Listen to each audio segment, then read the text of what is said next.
Hello, and welcome to the test of the month for February 2021. I'm sorry I won't be able to join you in person today, but we did still want to have a test of the month.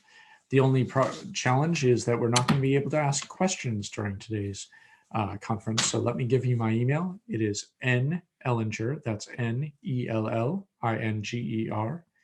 at mooredmgroup.com. That's mooredmgroup.com. And thank you so much for joining this archived presentation. So this month we're going to talk about two meta studies. One study that looks at a number of different studies and one that looks at the nature of testing itself. So should be a bit interesting, a little bit weird. So our testing about this study is a test that I actually ran back in my salad days of direct marketing. And it's a pretty interesting example of how to take test results. So this was a 15-panel test off of member card mailing package. I mailed 20,000 pieces per segment, so 300,000 people got some version of this test. And the 15 panels were 5 by 3. So there were 3 treatments in one condition, 5 treatments in the other condition, and they intersected. So we kind of looked at them with letters than numbers. So numbers are our 3s, letters are our 5s. So we have A through E, 1, 2, 3. And so you'll be able to see each of the dyads here. So the results, E2 won with a significantly higher response rate and average gift. A2 lost significantly. A3 actually had the worst response rate. And you can see that the numbers didn't really have that much of an impact, but there were some statistically significant results. E2 beat A2 by statistically significant margin. This APE test, statistical significant test, says that it's 99% certain that if I were to roll out with this, that these changes to condition E2 would improve over A2 on just the response rate. There was also a bump in average gift. So E2 is our winner. C as a concept had a strong showing, 3 out of our top 7 panels in terms of gross per piece. A, 6 of the worst showing and 2 of the lowest response rates. So let's not do A again. Now, here's why I refer to this as a meta test, because we have a Shaymalanian twist. They were all the same piece. So the story on this one is been interesting. I let go of our direct marketing agency on 10 days notice. Some of those days included Thanksgiving, so it was a really inopportune time to do that. And when I got back to work, I now being responsible for copy and design and data selects and all of that good stuff. Being responsible for all of that with no agency on board as a backup, I said for the member card mailing, because it needed to get out the door, let's use the same data selects as we used last year. And the previous year, we had actually done a test of 15 pieces with that same design. What they did is they randomized to all of those groups, and then they sent the same package to the random groups across all of those. So a couple of lessons here. First, the obvious, don't fire your vendor on 10 days notice over Thanksgiving.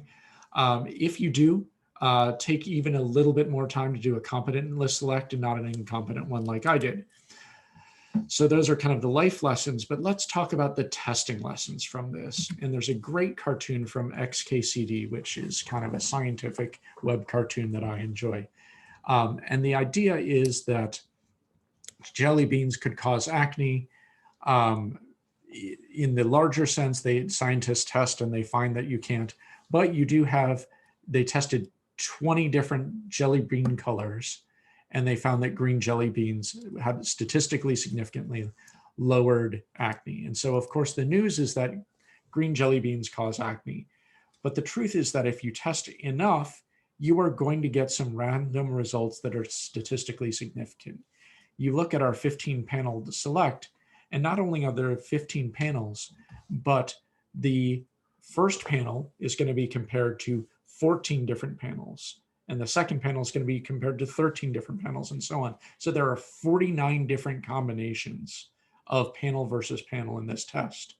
So of course, some of them are statistically significant at a 5% level. The odds of it not being are astronomically small. And when I looked back at the test that I had run the previous year, I had declared a winner on a lower response rate difference than I had found sending out the same package over at a time. And so we use statistical significance as a guide rather than a hard and fast rule, knowing that we always want to go back and retest in a lot of these cases, knowing that even things that look like they fit into the bucket of knowledge should be questioned every so often. So an interesting meta test there. Also probably an indication, don't do testing so extensive that you're going to get a quote significant unquote result no matter what you do. Now, want to look at another meta test from the literature. So these researchers, and the link is below because it's a fascinating article. They didn't so much do their own study, but they did something called a literature review of experimental studies in fundraising. They looked at all of the articles published from 2007 to 2019. Why 2007? Because there had previously been a meta study up until 2007, so they were filling in the next dozen years. They looked at 83 different journals, 187 different articles, and said, what can we determine definitively from the research? What has high quality studies on it that aren't contradicted multiple times? And so they found 10 findings. These are not presented in the usual test format because this is in fact a study of studies. They found 3 studies. None of these are going to be particularly surprising to you, I would say, but it's always good to have this kind of baseline of what do we know sort of thing. So first is that when you pro-social spending, not sending, apologies for the typo, promotes happiness and warm glow.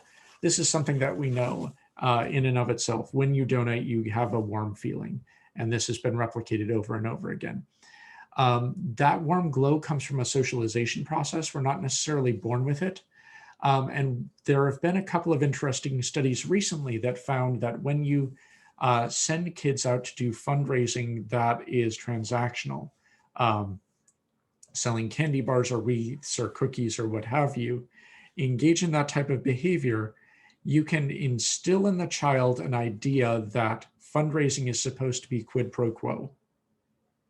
And that can harm the warm glow. Those people who engage in that type of transactional fundraising as children may not get the same warm glow out of fundraising that the average person does. That's a study on kids. I don't have anything to prove this, but I might hypothesize that same thing that can happen with adults, that if you make giving a transactional behavior, it will continue to be a transactional behavior. And we see that once someone is getting stuff for their gift, it can be extremely difficult to modify their behavior to being a purely non-premium donor, and vice versa. If you are giving for altruistic reasons, changing the type of offer to give and get this stuff may not appeal to that person. Third one, this is a rather interesting one. Motivation varies on the size of gifts. Large donors and donations are altruistic. People aren't looking for anything in return. And they're head gifts. The particular study, I believe it was Carlin and Wood, they separated by $100 and above, $100 and below $100. And they found that adding, I believe it was a Duke University study, they argued, validated the reason, the way the nonprofit was providing services. So they added kind of an intellectual element to kind of a traditional direct mail piece. And it changed not at all the results. However, when they looked at that $100 divide, that phrasing helped with donors above $100 and hurt with those below $100. So that's kind of where they're getting this idea that smaller donors tend to be heart gifts, whereas larger gifts tend to be head gifts. Interesting dichotomy there. These findings didn't fit neatly into any category like the motivation studies. It's rare to have your miscellaneous on your 4 through 7, but here we go. Reputation and social pressure, not surprisingly, can result in giving. We've talked about on these test of the months that social norms can and social proof can help get giving, whether that's a testimonial from a donor, whether that's a circled average gift that said most people give it this amount, those sorts of, whether it is the studies that indicate that you're more likely to buy cookies from the person selling them for a charity if there are more people on that list showing you that this is the type of thing that people in your neighborhood do. Not terribly surprising here, but there is kind of a winner's win aspect to this. Once you are getting donations, you get more donations. It is harder to get donations when you're not already getting them. This one, I had to look up some terms. This was really in some science speak, but perceived donation efficacy doesn't have an impact on giving. And what they're saying is the idea that your gift makes a significant difference didn't have an impact. So that's, their phrasing is a little bit odd. Let me tell you, there are 2 examples of why this doesn't come to place, and I think it may change the way that you're looking at it. The first one is that there are some studies that indicate that smaller or lesser known organizations get the benefit of kind of an underdog effect. People think their gift is making a difference to those organizations, even if it doesn't have the same impact in terms of social impact. So even if you could save more people, you might give to the organization that would save fewer people if that organization and that cause is the underdog.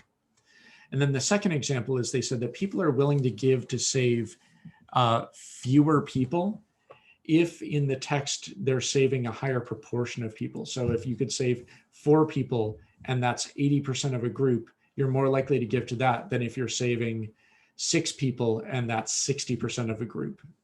And so this idea of completion and we render in terms of percentages and proportion of people rather than in raw numbers. So I wouldn't necessarily, this is the way they phrased it. I would phrase this as donation efficacy is mutable. We can change it by the words that we use and the words that we choose. And we've seen many examples of that in our testing. So I don't know that it doesn't have an impact on giving, but rather that we can make people make suboptimal decisions in terms of overall outcome by the way we phrase things. This wasn't an example in the study, but I think of there's positive and negative framing. People are more likely to be risk averse if they can say to lock in gains, then they're more willing to take risks to eliminate losses. Those types of the way we're wired type studies. Number 6, people respond to sad faces and you can guilt someone into giving. That's the resultant guilt, another misspelling on my part, my apologies, and to identifiable victims. However, this guilt strategy, there are a couple of studies that say that you're better off in the long run if you are telling more complete stories, yes, involving emotion, but allowing the voices of beneficiaries to come through and tell more complete stories than just the sad face. There's also, and we've seen this in previous test of the months, it depends on what emotion you're trying to get as an impact, not necessarily the emotion that you feel as a result of the piece. So I want to feel proud, I want to feel happy, I want to feel empowered are more reasons for giving than I feel sad right now. Because if you don't feel like you can change that emotion, you're not going to give. The other part of this is that there's research that shows that we want to really make sure that we're taking a look at the race of beneficiaries, the race of those who are helped, and looking at generosity to make sure that as we're telling stories, we're not stereotyping the poor, we're not contributing to the racial bias and those sorts of things that we're really looking to try to eliminate in the long term as the result of our efforts. And so, yes, perhaps there may be a short-term hit from, people talk about flies in the eyes fundraising. But there are ways of not doing that are still long-term effective and don't have those type of negative equity implication. Auctions and raffles work. Not a surprise that a lot of the researchers on this topic are economists. So of course they look at auctions, of course they look at raffles, things that we don't often do in the nonprofit world, but they do work for raising money. And then there are a couple of studies around the state of the research that there's not a lot of experimental design. That's something that we can be doing in our own organizations, remembering that going in that we are to some extent scientists, that we are setting up these as experiments, and we are really looking for not what makes us happy, but what makes us donations. Fundraising management is not a very studied discipline. And then one interesting thing is that a lot of these studies weren't in philanthropic giving journals. They were in sociology journals and econ journals and things like this. And so there isn't a big corpus of fundraising research that is put into fundraising research journals. Rather, they're in all these disparate places. And so if you're like me, you have your Google Scholar alerts set up to look for keywords, not subscribing to any particular journals. So those were the thoughts. Since we don't have folks live here for questions again, I'll give you that email address. It's Nick. It's Nellinger, Nellinger at mooredmgroup.com. Happy to answer any questions you have. Thank you for spending time with me here today.